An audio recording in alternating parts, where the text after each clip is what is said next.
Greetings, everyone. Hope all of you are having an absolutely fantastic day.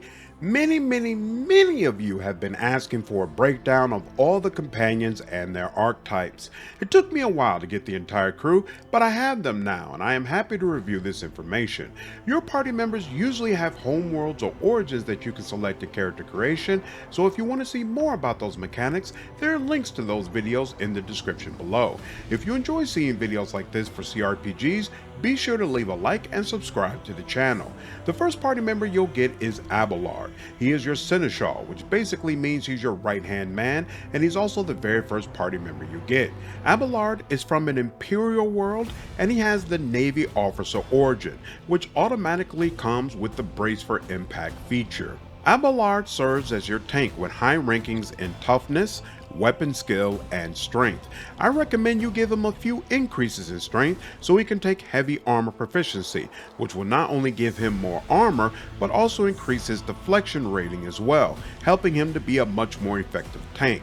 He comes with high rankings in athletics, and increasing it will not only allow him to pass athletic checks in the environment, it will also ensure he can serve as your master of maneuvers in ship combat as well. Speaking of which, he gets 2 talents related to ship combat. Spin Around is triggered when you use Swing Run and gives you more options for which direction your void ship will face after turning around. Absolutely, this is nice to have. Shortcut is triggered when you use New Heading, and this will reduce the cooldown by 1 round. I didn't use this ability, so I cannot comment on the upgrade. Abelard comes with proficiency in melta weapons, which are basically heavy ranged weapons. I never used them because he's obviously built for melee combat, but the option is there. He also automatically has the field medic talent, which allows him to use medikits without the Marazhai skill, and he gains an additional amount of wounds for using them equal to his toughness bonus. For those who do not know, your characteristic bonus is 10% of your total score rounded down. In the beginning, this talent is definitely nice to have, as it makes Abelard more self-sufficient, and he can use medikits on party members as needed. Long term, I make sure my entire team has enough points in Marazhai to use medikits, and Abelard's Marazhai score is always high since I only increase that and athletics. Abelard's disposition is benevolentia, which is very interesting considering most of your companions are Imperialis. Personally, I don't think this comes up in discussion very much, and he definitely carries himself like an Imperialis. His starting archetype is Warrior, and it's probably best to make him more of a tank, which means you could focus more on damage if you chose this archetype as well, and it wouldn't be a crowd. You get 2 other Warrior party members, but one is a Psyker, so you probably won't want him to strictly focus on archetype abilities. The other isn't recruitable until much later in the game, and most players probably won't want to have him. Personally, I found Abelard to be one of the easiest characters to level. Put a few points into strength and get heavy armor proficiency, focus on toughness, and when that's not available, pump his weapon skill stat. Build up the athletics and Marazhai skills. Give them a weapon with a high amount of armor piercing. When it's time to choose a second archetype, I go with Vanguard to stick with building up tankiness. Honestly, a minimum amount of support from party members will make Abelard an absolute monster. Both defensively and offensively, he's one of the strongest members of my team. Next on the list is Idira, and she's another party member you pick up very early. She's an unsanctioned psyker, which means her psyker abilities are used as if her psi rating was 1 level higher, but she also has a high chance of triggering perils of the warp. This is an origin that your character is unable to choose. Idira has high ratings in willpower, perception, and agility. Dodge will probably be her main defensive statistic, so focus on armor that doesn't impede it. She has high ratings in awareness, demolition, and logic. Psykers who use their powers for damage or debuffing need to focus on willpower, which doesn't have any skills associated with it. Consequently, you could just choose whatever skill you want, and personally, I have her take levels in Lore Warp because it's very important and none of my party members focus on it. This will help her take the Warp Channeler Void Ship post, and she has 2 ship talents. Exact Prediction is triggered when you use Arc Augury, and this talent will extend its bonus to +3, and it will last for 2 attacks instead of just 1. I had this ability but wasn't motivated to use it often, so the upgrade doesn't move me. High Tide is triggered when you use Warp Wave and adds 10% to the damage. I use this ability religiously, so absolutely this is a really nice upgrade to have. Idira automatically comes with the Divination and Telepathy Psyker categories unlocked, along with their features for Warning and Psychic Shriek. In comparison, you are only able to choose one Psyker category when you are in character creation. She also comes with a staff that lets you use Lightning Arc, which is essentially Chain Lightning. Idira's disposition is Hereticus, which means if you are all about chaos, she is definitely your girl. Her archetype is Operative. You get 3 operative party members who all focus on a different aspect of the archetype, so it will probably help your team more to choose something different. You have to make hard decisions when leveling Idira, because every time you increase her Psyker abilities, you are sacrificing her archetype abilities and vice versa. It would behoove you to put some thought into what kind of Psyker you want her to be. If you wanted to focus on damage, then it will make sense to invest in both operative and Psyker talents, because Psyker abilities are treated as weapon attacks.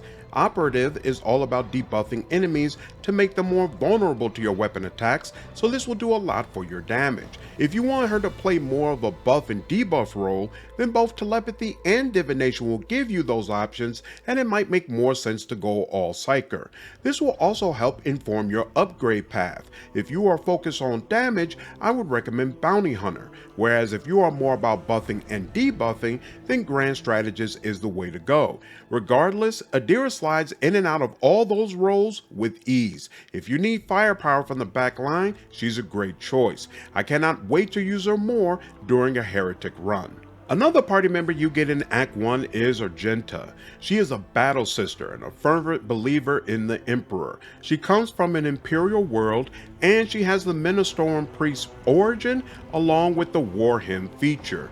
Argenta has high ranks in ballistic skill, perception, and agility, letting you know right off top she's all about the guns. She has the Marksman archetype, and this provides a talent option called Second Skin, which removes the dodge penalty from medium armor. I highly recommend you pick that up and use medium armor for her. This is really nice for Argenta because even though she is a ranged character, you'll oftentimes want to use burst weapon abilities that target an area and must be deployed from a specific position for best effect. Consequently, she will oftentimes operate outside of cover, and it's important that her personal defenses are up to snuff. She has high ratings in their awareness and demolition skills. I will pump demolition as high as possible, which will help her take the Master Cannoneer ship position. She has the Void Ship talent Lance Reload, which allows your Expeditions Reload talent to also affect the Prow Lance weapon, although it will have a 25% hit chance penalty. A 75% chance is still great for an attack I wouldn't otherwise have, so yeah, this is great to have. Argenta has proficiency in bolter and flame weapons. Bolters typically have a higher rate of fire, which makes their burst attacks absolutely devastating when combined with marksman abilities. They also have a longer range, making it more likely you can hit hard to reach targets. They also sound super cool, and having an Imperium party member that uses one just feels right. Flame weapons can impact a wide area and absolutely destroy large groups of enemies. There are also several talents which can be triggered when enemies are on fire. Personally, I prefer bolters, but you cannot go wrong with flame. Argenta also has proficiency in power armor, which I don't remember seeing until Act 3. Her disposition is hardcore Imperialis, and she's one of the few party members who I don't think can be corrupted. I'll give it my all during our Chaos run, but most likely we'll just have to put a few rounds in her and call it a day. Argenta's archetype is Marksman, and as mentioned before, she's more of a mid-range combatant, so there's absolutely room on the team for a Marksman Sniper, or maybe even someone who uses ranged heavy weapons up close. She's another one who is super easy to level, as you just keep pumping ballistic skill with the occasional splash of perception or agility. When it's time to upgrade her archetype, Arch Militant provides some interesting options, but I think Bounty Hunter makes her even more of a monster. Argenta is only good for damage, but she's very good at what she does. Next on the list is Cassia. She's your void ship navigator, which means she determines how you will traverse through warp space. This also gives her access to unique talents and abilities we will talk about later. Cassia is void-born and automatically comes with the Fortune feature. She also gets the Path of the Open Soul Navigator talent, which gives all enemies a -8 penalty on resistance tests against her powers. Cassia has high ranks in Willpower, Fellowship, and Perception. If you want to focus on her archetype, pump up Fellowship, while her Navigator skills will get a lot out of Willpower.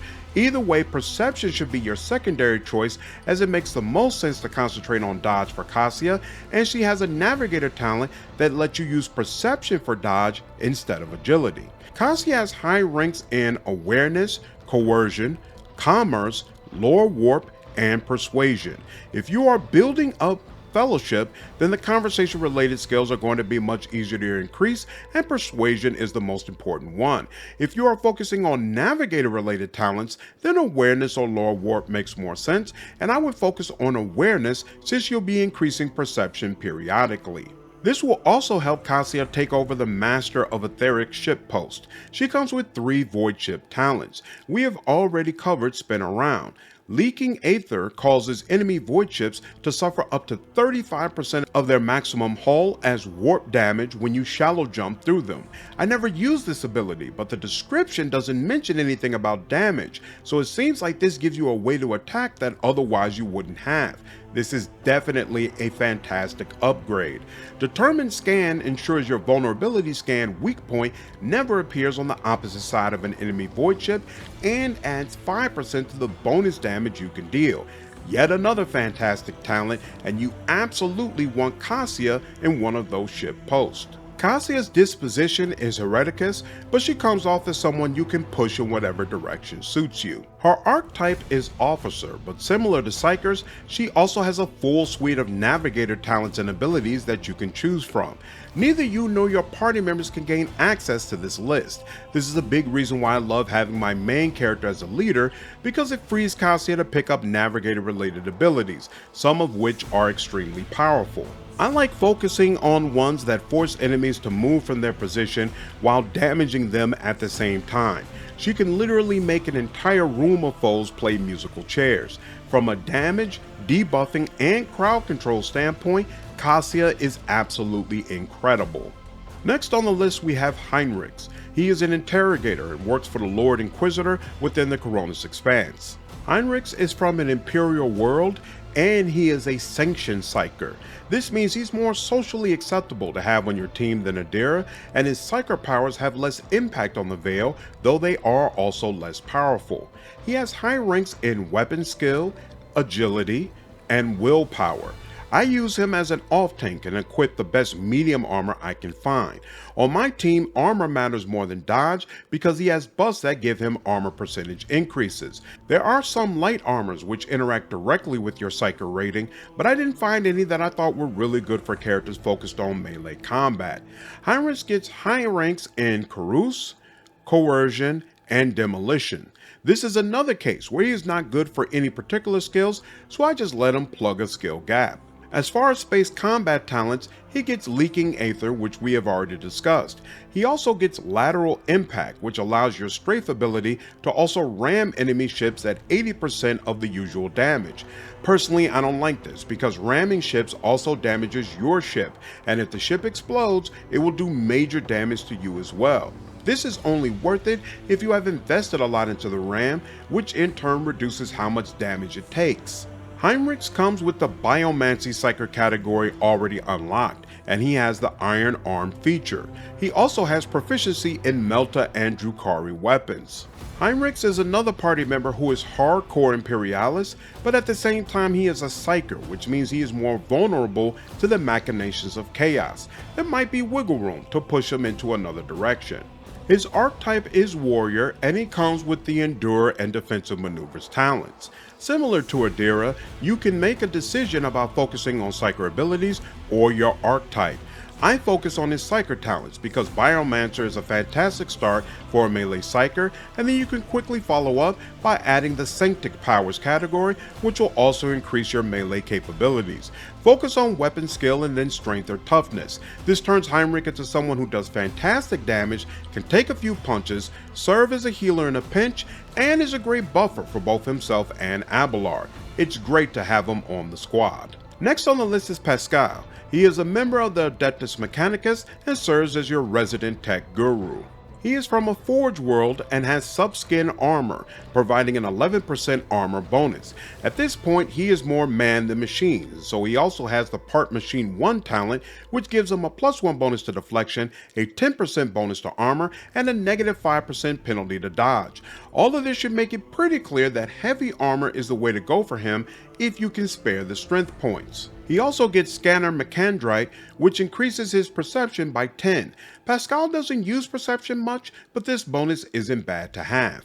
Finally, he also gets Machine Spirit Communion, which reduces the recoil for all allies within a 10-cell radius by half, while also imposing a percentage penalty to enemies' dodge stat equal to twice his intelligence bonus. In each case, the exact opposite effect occurs for enemies and allies. Recoil only comes into play if you are using burst attacks, so your party members might not benefit much from it, but the dodge aspect of this ability is very useful regardless of your team makeup. Pasqal gets high ranks in weapon skill, ballistic skill, intelligence, and perception.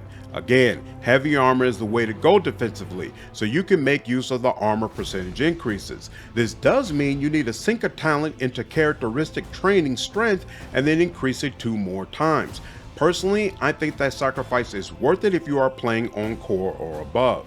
Pasqal gets high ranks in awareness, logic, lore Imperium, lore warp, lore Xenos, Medikai, and tech use.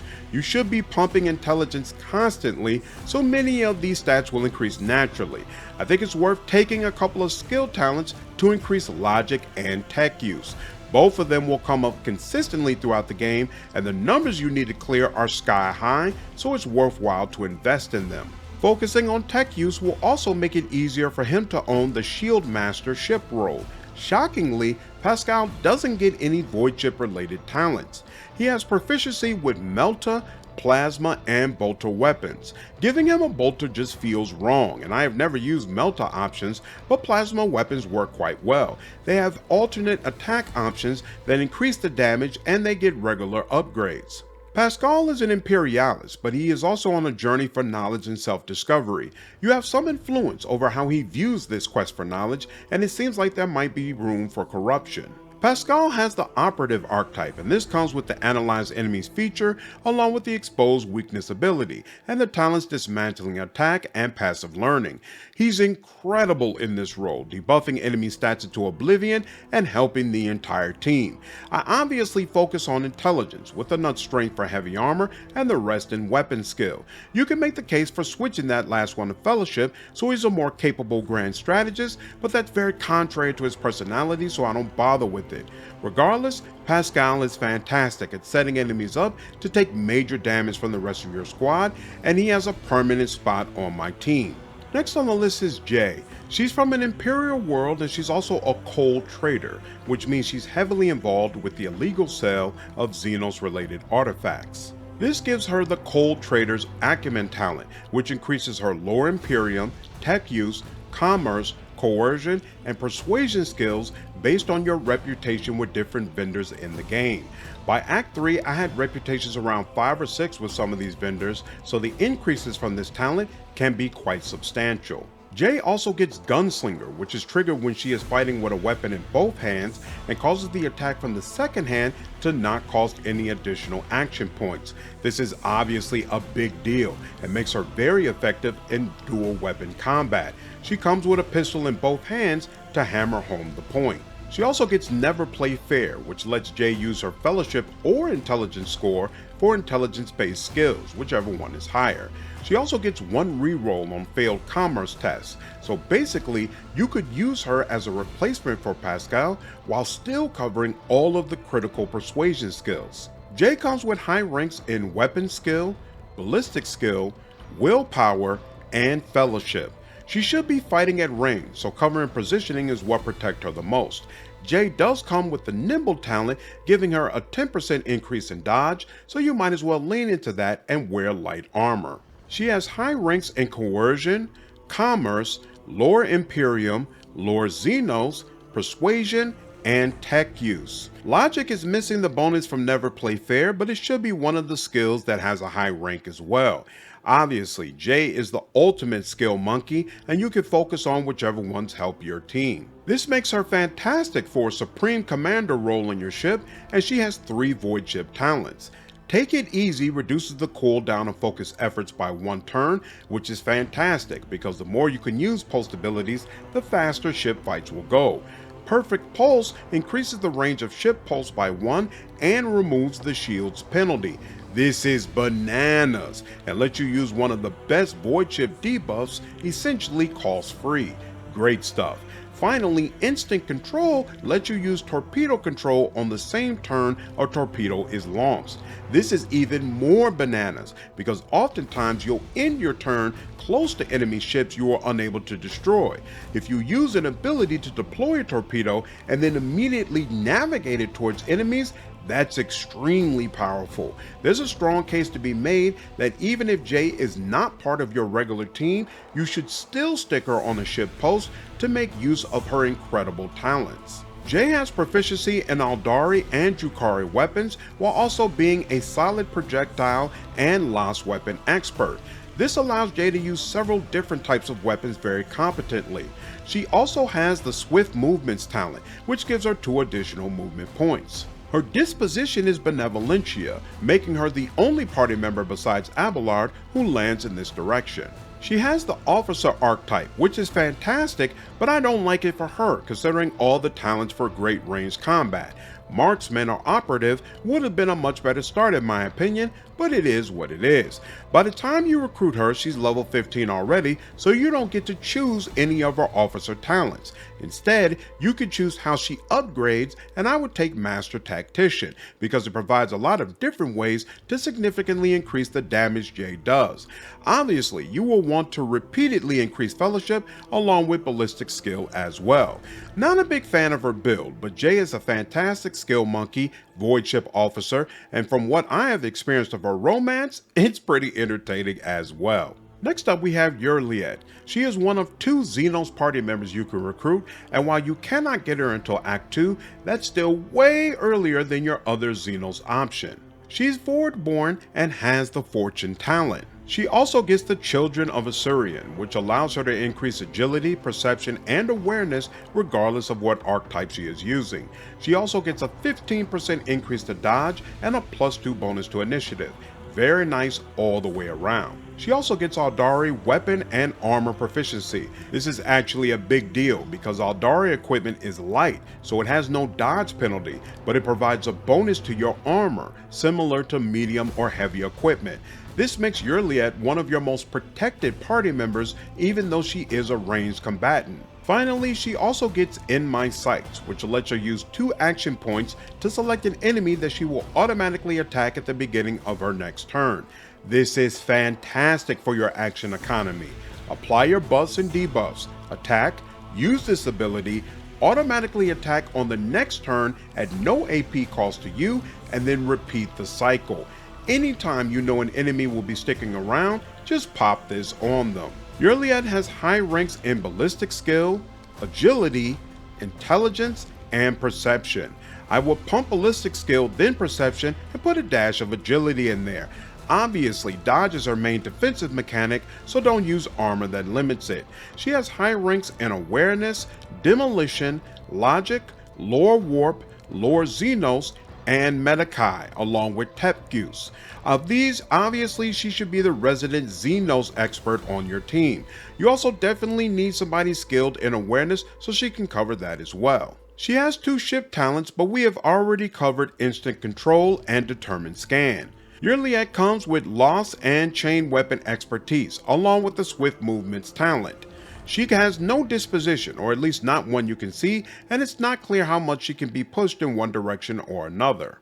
Her archetype is operative, but instead of focusing on debuffs like Pasqal, she's all about using her talents to increase her damage against single targets. She's already level 15 by the time you get her, so the game has done the work for you, picking great options like Sniping Spot, Precise Attack, and Sharpshooter to ensure that she's perfect in this role. It's worth noting that unlike Argenta and Jay, she's really built to be a sniper, which is extremely valuable on your squad because again, a lot of enemies are in hard to reach well-entrenched places. She won't do a whole lot of debuffing for the team, but she helped herself tremendously and pick off those targets in the process.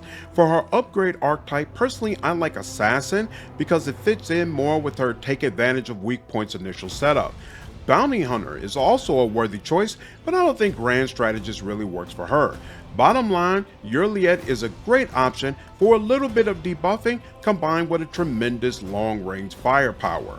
Coming up next, we have the party member many of you were probably waiting for, Ulfar. He's a space wolf, which is a chapter of Space Marines. Space Marines are essentially considered to be superhuman, far larger and more powerful than any other characters you encounter. On that note, Ulfar is larger than any other party member you recruit and takes up 4 squares instead of just 1. He also is incapable of taking cover. Ulfar cannot be recruited until Act 3. He gets the Eternal Warrior talent, which is triggered once per combat when he falls unconscious and instead makes him stay inactive for 2 rounds, during which time he cannot be targeted and is immune to damage while also counting as full cover for allies. After these 2 rounds, he returns with 50% of his maximum wounds. This sounds great, but in my experience, even in tough fights, when a party member goes down, the battle is over 2 rounds later. If it's not over, that probably means my team has been completely overrun and him getting up after 2 rounds isn't helping that much. Long story short, I find this unimpressive. He also gets Curse of the Wolfen, which can be activated for 2 action points and reduces his resolve to 0 for 1 round, but also provides a plus 20 bonus to strength and weapon skill. Every time he deals damage to an enemy that round, they must pass a willpower test or suffer an additional 4% critical hit chance and 8% critical damage against incoming attacks until the end of combat. Boss killer. Do whatever it takes for him to damage a boss and then let the other allies absolutely go to town. Ulfar has Adeptus Astartes equipment, and that means only certain objects can be equipped on his character. Whether it be weapons, armor, or accessories, he is very particular and sometimes will not equip something even if it's not readily apparent why. He comes with the Wolfskin Power Armor, which gives him a massive increase in armor and deflection, along with a plus 20 bonus to his strength. It's by far the best armor I have seen in the game. He also gets the Wolf Pelt Cloak, which provides a 10% increase to armor, and whenever he has performed a ranged and melee attack in the same turn, all enemies smaller than him within a 5-cell radius get a stack of Perplexed. This debuff stacks and gives enemies a negative 10 penalty to ballistic skill, weapon skill, intelligence, and perception tests. No question, it's a powerful way to make a lot of enemies weaker, especially since the vast majority of them will be smaller than Ulfar.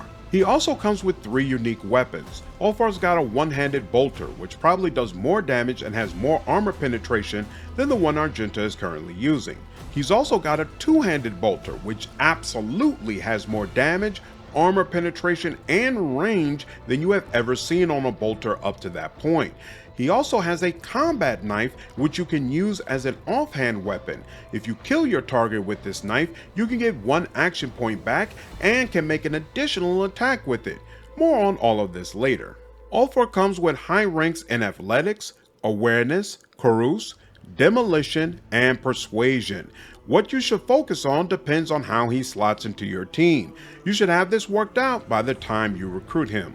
As far as Voidship talents, he does have Shortcut, which we have already talked about, along with Double Wall, which is triggered when you use Reinforced Shields and has a 50% chance to reinforce 1 random Voidship sector. Very nice defensive ability, so it might be worth slotting him. Ulfar comes with Plasma, Melta, Flame, and Bolter weapon proficiency. He also has the Dual Weapon Combat talent and Dueling Mastery, which increases his parry by 15%. Finally, he also has Combat Master, which prevents enemies from gaining melee superiority against him.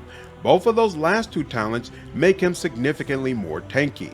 Ulfar is hardcore imperialist, and it's very hard to envision moving him from that spot. His first archetype is Marksman, and his upgrade archetype is Arch-Militant.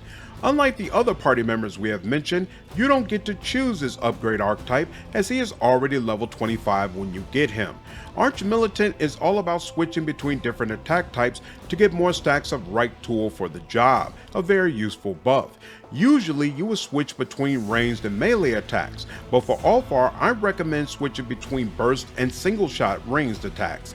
This is because he starts as a marksman and is significantly superior at ranged combat compared to melee combat. The game will have already selected fantastic options like Revel in Slaughter, Rapid Fire, Bullet Hell, and Unpredictable to make him a ranged monster. Burst Fire with his two-handed bolter is just about always the right move when it is his turn. Arch-Militant excels at making characters effective when using heavy or two-handed ranged weapons. This includes letting Ulfar use bolters within melee range, which is obviously very helpful. Unfortunately, the devs wasted half of his arch talents picking things that aren't really useful for him, like Plasma Weapon Expert, but you still have room to pick other choices that will debuff enemies when you shoot at them or add to your critical damage. Overall, from a lore standpoint alone, having Ulfar on the team is fantastic, and he comes with some pretty sweet gear while also being a unique frontline combatant. Last but certainly not least, we have Marazhai. He is a Drukhari, which are considered to be some of the most brutal and evil creatures in the Warhammer universe. You cannot recruit him until Act 3, and he'll already be level 29 by that time. I didn't have to lose anybody to get him, but it's pretty obvious many party members are not pleased by my decision to recruit him, so it's not clear if I can keep him without losing a bunch of people. Obviously, he gets Drukhari armor and weapon proficiency. I don't find Drukhari armor to be impressive like Aldari options, but the weapons are definitely nice, with some of them having bleeding effects when enemies fail toughness tests. He also gets power from pain, which is triggered anytime a creature within a 5-cell radius is burning, bleeding, poisoned, or stunned, and it gives him a stacking +3 bonus to strength and willpower, along with 1 temporary wound. Absolutely perfect for the Pyromancer Psyker I plan to pair him with. He also gets Joyful Torture, which allows you to deal rending damage to him equal to his strength bonus and causes him to bleed while also increasing his resolve by 3. At this point in the game, you should have a ton of ways to increase resolve that don't include maiming yourself, so I don't find this very useful. Marazhai gets Heinrix in weapon skill, strength, and agility. Obviously, he has a monster dodge stat, and you should wear light armor to ensure it remains unaffected. He also has high ranks in athletics, carouse, demolition, and lore xenos. Similar to Ulfar, what you focus on depends on what your team needs, and you'll know what that is by the time you get to Act 3.